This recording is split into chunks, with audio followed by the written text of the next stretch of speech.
Hi, welcome to Educator. This is Teacher Jeff. I'm an educator and an engineer by profession. And today we will discuss Chapter 4. And Chapter 4 is all about the classified balance sheet and related disclosures. And in today's lesson, there are five key areas that I'm going to be highlighting today. First, we're going to be talking about financial statements disclosure decisions. Second, we will also be tackling the classified balance sheet. Also, we have notes to financial statements. Fourth, we will be discussing the auditor's report. And finally, we will be discussing the management's responsibility for financial statements. Now, in order for us to get started, let us discuss the first key area of our lesson, and that would be financial statement disclosure decisions. Now, as you can notice, chapters 1 through 3 discuss and illustrated the steps in the accounting cycle, right? Now, they also discuss the concepts, assumptions, and procedures that provide a framework for financial accounting as a whole. Now, in this chapter, in chapter 4, it expands upon the content and presentation of financial statements. It reinforces as well what has been learned in previous chapters and introduces the classifications or groupings of accounts on the balance sheet. Chapter 4 expands on notes to the financial statements, the auditor's report, and the management's responsibility report, which are all integral to meeting disclosure requirements. Now, what do we mean by financial statements then? If we say financial statements, these are statements that communicate information with a focus on the needs of financial statement users, such as a company's investors and creditors. Now, take note that accounting information should make it easier for management to allocate resources and for shareholders to evaluate management. And the key objective of financial statements that would be to fairly present the entity's economic resources, obligations, equity, and financial statements. And fulfilling these objectives is a little bit challenging because accountants must make a number of subjective decisions about how to apply generally accepted accounting principles or the GAAP. Now, in order for us to better understand it, let me give you an example. For example, the accountants must decide how to measure wealth and how to apply recognition criteria. They must also make practical cost benefit decisions about how much information is useful to disclose. And some of these decisions are discussed in the following section, and that would be making accounting measurements. Now, as you may notice, economists often define wealth as an increase or decrease in the entity's ability to purchase goods and services. Now, accountants actually use a more specific measurement, meaning they consider all increases and decreases resulting from actual transactions. If a transaction has not taken place, then they do not record a change in wealth.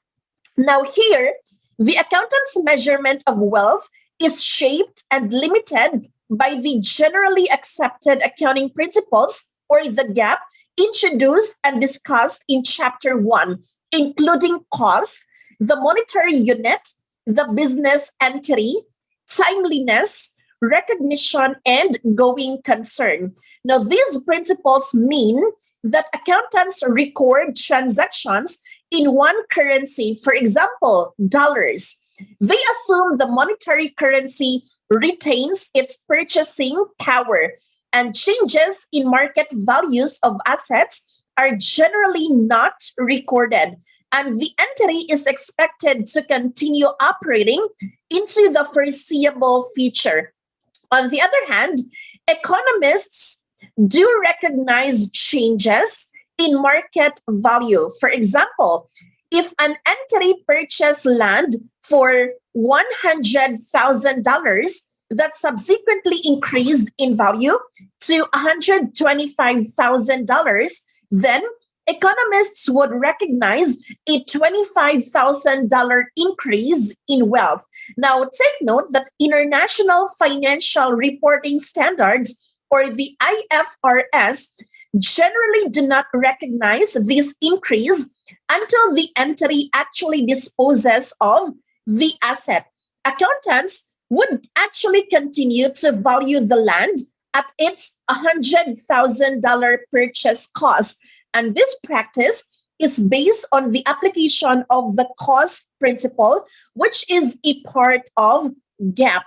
Now, economic wealth is also affected by changes in the purchasing power of the dollar. For example, if the entity has cash of $50,000 at the beginning of time period and purchasing power drops by 10% because of inflation, again, if we see inflation, this is the rise and fall of the prices of the commodities. Then the entity has lost wealth because the $50,000 can purchase only $45,000 of goods and services. And conversely, the entity gains wealth if purchasing power increases by 10%. Now, in this case, the same $50,000 can purchase $55,000 worth of goods and services, right? However, accountants do not record any changes because the monetary unit principle assumes that the currency unit is a stable measure. And another sub-key topic that we're going to be discussing now, that would be the qualities of accounting information. We know for a fact that financial statements are focused primarily on the needs of external users, correct? Now, that being said, these external users are the investors, the lenders, the creditors, etc. Now, the demand for accounting information by these users actually creates fundamental qualitative characteristics that are desirable in accounting information. And there are 6 qualitative characteristics of accounting information. And 2 of the 6 qualitative characteristics are fundamental or must have, while the remaining 4 qualitative characteristics are enhancing or nice to have. Now, as you can notice, the fundamental or primary qualitative characteristics, these qualitative characteristics of accounting information must be present for information to be useful in making decision. And this includes relevance and representational faithfulness. Your relevance is divided into 2 parts. We have confirmatory value and we also have predictive value. On the other hand, representational faithfulness is divided into 3 parts. We have complete, neutral, and free from error. And another quality of accounting information that would be enhancing or secondary qualitative characteristics. Now, qualitative characteristics of accounting information that impact how useful the information is. We have verifiability, timeliness, understandability, and comparability. Now, in order for us to better understand each of these, let us discuss them one by one, starting with the fundamental or primary characteristics of accounting information. Now, as you can see, this is composed of relevance and representational faithfulness. So what is the difference between the 2 then? So if we say relevance, it refers to how helpful the information is for financial decision-making processes. And for accounting information to be relevant, it must possess confirmatory value, which provides information about past events. And also, it must possess predictive value, which provides predictive power regarding possible future events. And therefore, accounting information is relevant if it can provide helpful information about past events and help in predicting future events or in taking action to deal with possible future events. For example, a company experiencing a strong quarter and presenting these improved results to creditors is relevant to the creditor's decision making process to extend or enlarge credit availability to the company. And on the other hand, if we see representation if we say representational faithfulness, it is also known as reliability. And this is the extent to which information accurately reflects a company's resources, obligatory claims, transactions, etc. And to help, think of a pictorial depiction of something in real life. Okay? So, how accurately does the picture represent what you see in real life? Now, for accounting information to possess representational faithfulness, it must be complete, meaning financial statements should not exclude any transaction, okay? And second, it must be neutral as well. This means to say that the degree to which information is free from bias, okay?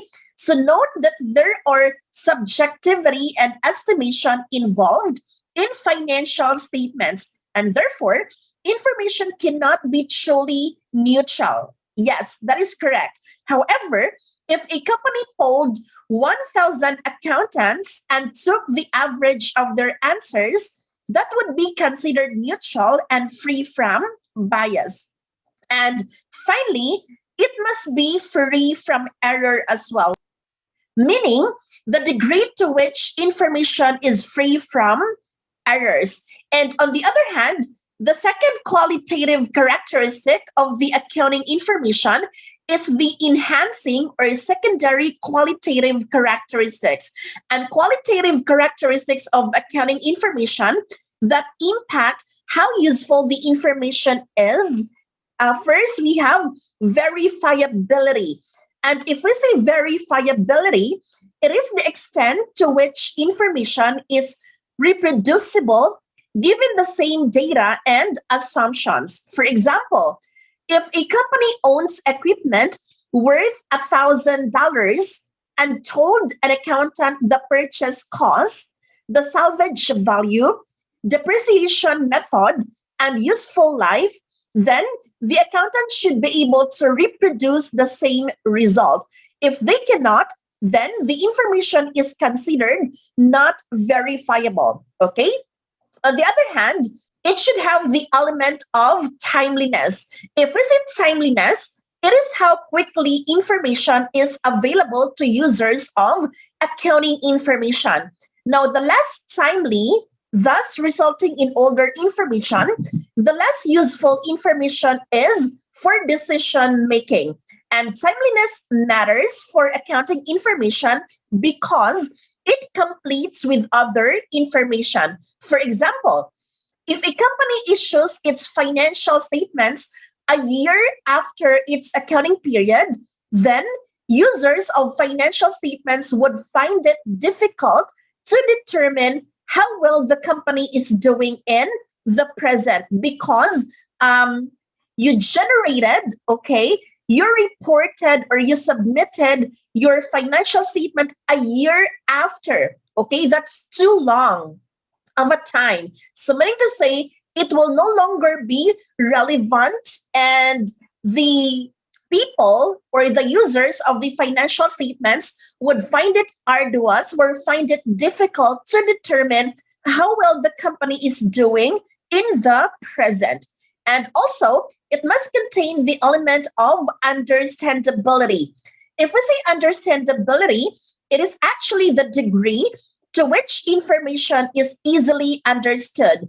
Now, in today's society, corporation annual Corporation annual reports are in excess of 100 pages with significant qualitative information and information that is understandable to the average user of financial statements is highly desirable. It is common for poorly performing companies to use a lot of jargon and difficult phrasing in its annual report in an attempt to disguise the underperformance, which is actually correct. It happens a lot of time. And finally, it must contain the element of comparability. If we say comparability, it is the degree to which the accounting standards and policies are consistently applied from one period to another.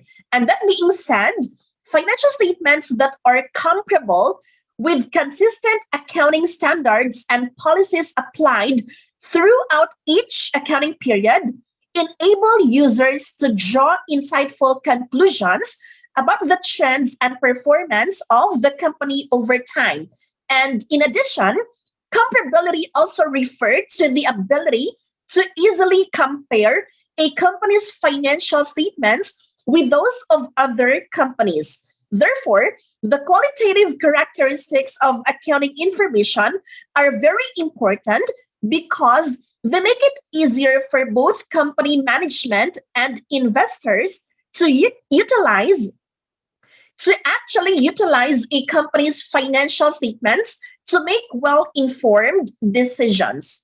Okay, so the next key area that we're gonna be talking now, that would be the classified balance sheet. Now, if we can notice, the accounting cycle and the double entry accounting have been the focus of the preceding chapters, right? Well, in this particular chapter, in chapter 4, we will be focusing on the presentation of financial statements, including how financial information is classified, the way accounts are grouped, and what is disclosed.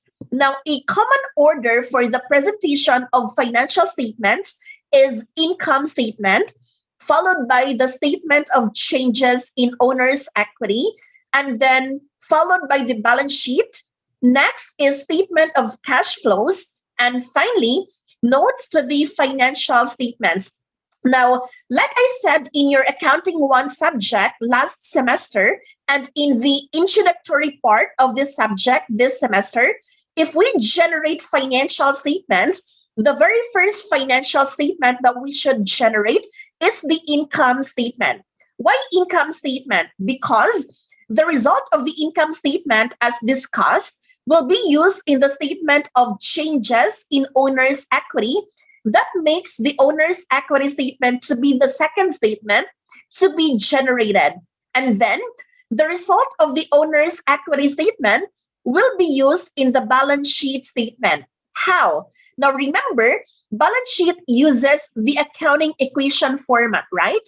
We have assets equals liabilities plus owner's equity. So therefore, that is why the balance sheet should be next after statement of changes in owner's equity. And after balance sheet, it is then followed by the cash flow statements, and finally with the notes to financial statements. And in addition, the financial statements are often accompanied by an auditor's report and a statement entitled Management's Responsibility for Financial Statements.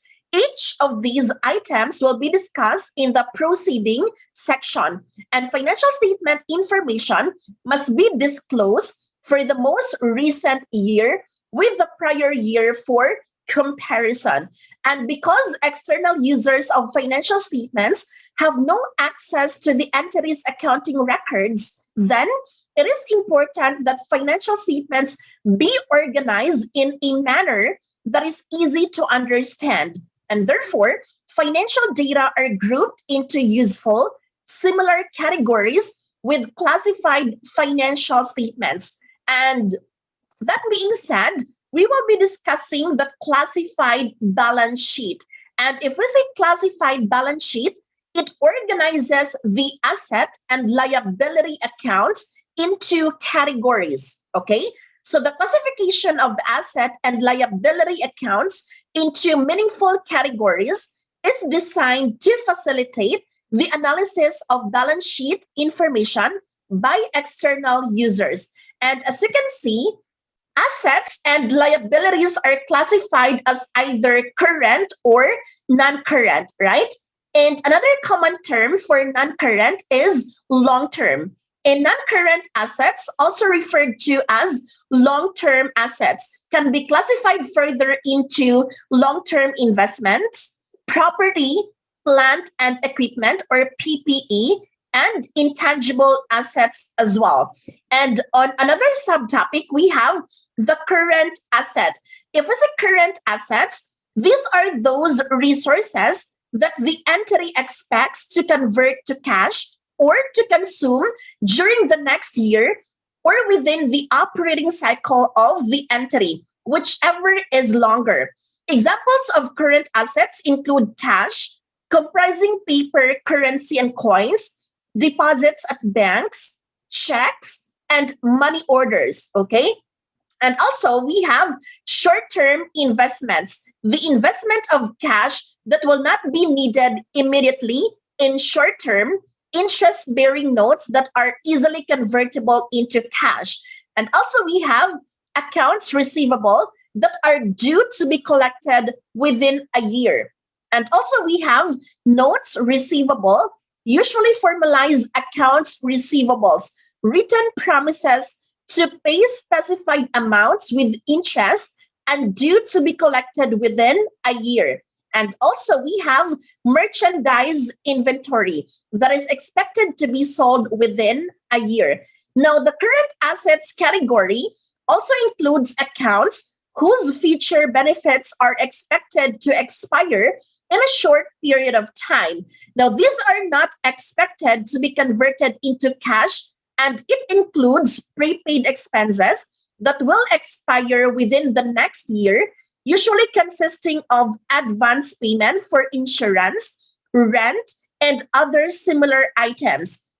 And we also have supplies on hand, okay, at the end of an accounting year that will be used during the next year. And take note that on the balance sheet, current assets are normally reported before non-current assets, right? And they are listed by decreasing levels of liquidity. So from the most liquid to the least liquid, and their ability to be converted into cash. And therefore, cash appears first under the current assets, under the current asset heading, since it is already liquid. And for the non-current assets, if we say non-current assets, these are assets that will be useful for more than a year. They are sometimes referred to as long-lived assets. Now, non-current assets include property, plant and equipment, or PPE items used in the operations of the business. Some examples of PPE are land, buildings, equipment, and motor vehicles, such as trucks. And other types of non-current assets include long-term investments and intangible assets. Now, what's the difference between the two? If we say long-term investments, these are held for more than a year or the operating cycle and include long-term notes receivable and investments in shares and bonds. On the other hand, if we say intangible assets, these are resources that do not have a physical form and whose value comes from the rights held by the owner. And they are used over the long term to produce or sell products and services and include copyrights, patents, trademarks, and franchises. And on the next key area, we have the current liabilities. If we say current liabilities, these are actually obligations that must be paid by the company within the next 12 months or within the entity's next operating cycle, whichever is longer. They are shown first in the liability section of the balance sheet and listed in order of their due dates, okay, with any bank loans shown first. Examples of current liabilities include bank loans, okay, or notes payable that are payable on demand or due within the next 12 months. We also have accounts payable, accrued liabilities such as interest payable and wages payable, unearned revenue, the current portion of the long-term liabilities, and the income taxes payable as well. Now, going back to the current portion of long-term liabilities, as you might be asking, so what does it mean then? If we say current portion of a long-term liability, it is actually the principal amount of a long-term liability that is to be paid within the next 12 months. For example, assume a $24,000 note payable issued on January 1st, 2015, where principal is repaid at the rate of $1,000 per month over 2 years. Now, the current portion of this note on the January 31st, 2015 balance sheet would be $12,000, calculated as 12 months times $1,000 per month. Now, the remaining principal would be reported on the balance sheet as a long-term liability. That is what's meant by the current portion of long-term liabilities. And for the non-current liabilities, okay, if we say non-current liabilities, it is also referred to as long-term liabilities. And these are borrowings that do not require repayments for more than a year, such as the long-term portion of a bank loan or a mortgage, or we also have a car loan. Now, for mortgage, it is a liability that is secured by a real estate. And take note that mortgage and car loans are payable more than a year.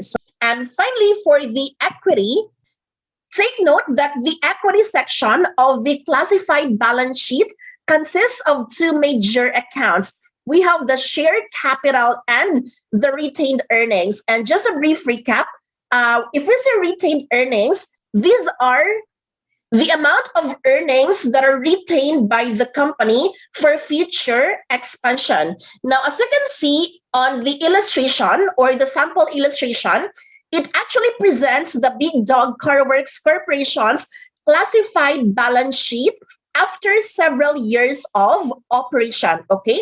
So this is a Big Dog Car Works Corporation's balance sheet at December 31st, 2018. And as you can notice, the balance sheet can be presented in the account form balance sheet, okay? If we see account form balance sheet, as shown in the figure, where liabilities and equities are presented to the right of the assets. And an alternative way of presenting balance sheet is through report form. And for the report form balance sheet, liabilities and equity are presented below the assets. So as you can notice in our example, your current assets are located in the left side and your liabilities and equity are located at the right side. So is it an account form balance sheet or a report form balance sheet? Well, definitely this is an example of an account form balance sheet because your liabilities and equity are located at the right side, okay? And next key subtopic, we have the classified income statement. Now, recall that the income statement summarizes a company's revenues less expenses over a period of time. As you can see in this figure, okay, this is an example of an income statement for Big Dog Car Works Corporation. This was the same income statement presented in Chapter 1, as you can notice. Now, the format used was sufficient to disclose relevant financial information for Big Dog's simple startup operations. Like the classified balance sheet, an income statement can be classified as well as prepared with comparative information. And the classified income statement will be discussed in detail in Chapter 5 or in the next chapter. So as a conclusion, okay, regardless of the type of financial statement, any items that are material must be disclosed separately so users will not otherwise be misled. So materiality is a matter for judgment. Office supplies of $2,000 per month used by BDCC or Big Dog Car Works Corporation in January 2015 might be a material amount and therefore disclosed as a separate item on the income statement for the month ended 31st of January 2015. So if annual revenues grew to $1 million, then $2,000 per month for supplies must be considered immaterial. And these expenditures would then be grouped with other similar items and disclosed as a single amount. All right. So the next key area that we're going to be presenting now, that would be the notes to financial statements. And as an integral part of its financial statements, a company provides notes to the financial statements in accordance with the disclosure principle. Okay. Take note of that. And if we say notes to financial statements, they actually provide relevant details that are not included in the body of financial statements. Meaning, for instance, details about property, plant and equipment or PPE are shown in note 4 in the following sample notes to the financial statements. And also, the notes or notes to financial statements, rather, these are notes which help external users understand and analyze the financial statements. So, although a detailed discussion of disclosures that might be included as part of the notes is beyond the scope of an introductory financial accounting course, so a simplified example of note disclosure is shown on the next slide. So this is an example of notes to financial statements for the year ended December 31st, 2018. So first, we have nature of operation. So you have there the principal activity of Big Dog Car Works Corporation is the servicing and repair of vehicles. So therefore, we conclude that Big Dog Car Works Corporation is a service company, okay, because they are into servicing and repair of vehicles. And second, you have general information and statement of compliance with IFRS. So they have there, Big Dog Car Works Corporation is a limited liability company incorporated and domiciled in Canada. Its registered office and principal place of business is 123 Fox Street, Alberta, Alberta T1KOL1, Canada. Big Dog Car Works Corporation shares are listed on the Toronto Stock Exchange. The financial statements of Big Dog Car Works Incorporated have been prepared in accordance with International Financial Reporting Standards, or the IFRS, as issued the International Accounting Standards Board, or IASB. So therefore, the financial statements for the year ended December 31st, 2018 were approved and authorized for issue by the Board of Directors, or BODs, on March 17, 2019. And also, in the notes to financial statements, you can also see there the summary of your company's accounting policies. And then what you do is you list down all the summaries of your accounting policies. So this is how, okay, this is just an example of how a notes to financial statements will be generated. This is how it looks like. All right. So you are very detailed. And aside from that, included in the notes to financial statements, that would be property, plant, and equipment, or PPE. So you have there details of the company's property, plant, and equipment, and their carrying amounts at December 31st are as follows. So in this case, these are the details of the property, plant, and equipment, or PPE, of the Big Dog Car Works Corporation. Okay. And also can be found in notes to financial statements are the borrowings, meaning borrowings include the following financial liabilities of Big Dog Car Works Corporation measured at cost. So this is an example of the borrowings or liabilities of the said company. Okay. And you also have their share capital as well, and so on and so forth. All right. So this is how your notes to financial statement would look like. All right. And the next key area that we're going to be discussing now, that would be the auditor's report. Now, take note that financial statements are often accompanied by an auditor's report. So, what do we mean by an audit then? Well, if we say audit, it is an external examination of a company's financial statement information and its system of internal controls. If we say internal controls, these are the processes instituted by management of a company to direct, monitor, and measure the accomplishment of its objectives. Now, this includes the prevention and detection of fraud and error, which is very important. An audit seeks not certainty, but reasonable assurance that the financial statements information is not materially misstated. And if we say auditor's report, it is a structured statement issued by an independent examiner, usually a professional accountant who is contracted by the company to report the audit's findings to the company's board of directors. And there are two types of audits report. We have unqualified and we have qualified. Now, in other words, your audit's report provides some assurance to present and potential investors and creditors that the company's financial statements are trustworthy. Therefore, it is a useful means to reduce the risk of their financial decisions. So, an auditor's report is divided into two types as discussed earlier. So, we have unqualified and qualified. So, what is the difference between the two then? If we say unqualified auditor's report, it indicates that the financial statements are truthful. And if we say qualified auditor's report, it is one that indicates the financial statements are not or may not be truthful.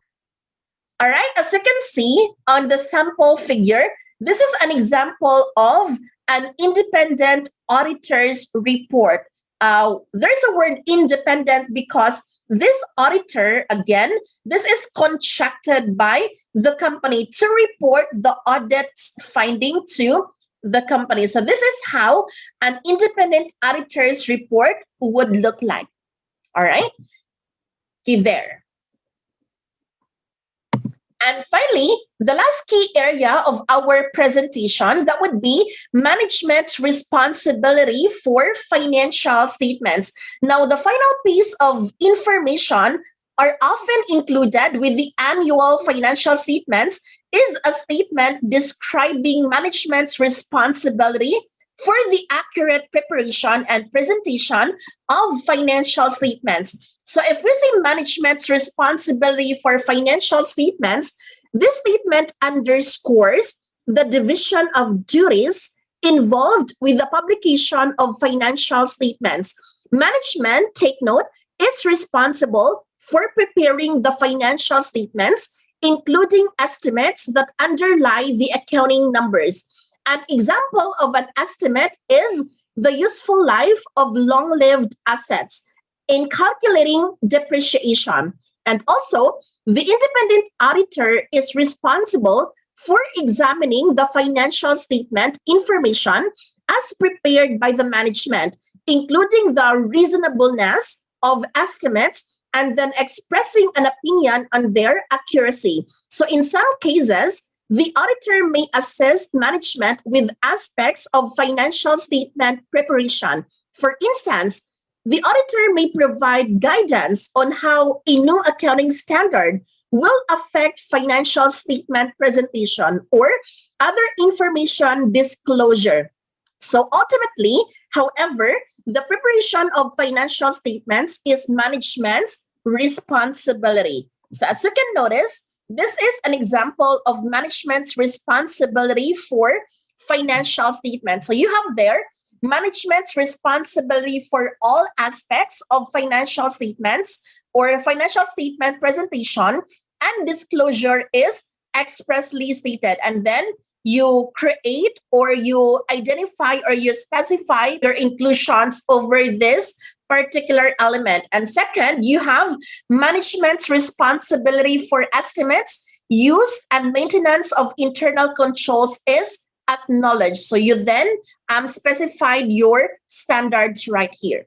Okay, so that is how your management's responsibility for financial statements would look like. All right, I think that's a good place to stop. If you have questions, please let me know on the comment section below.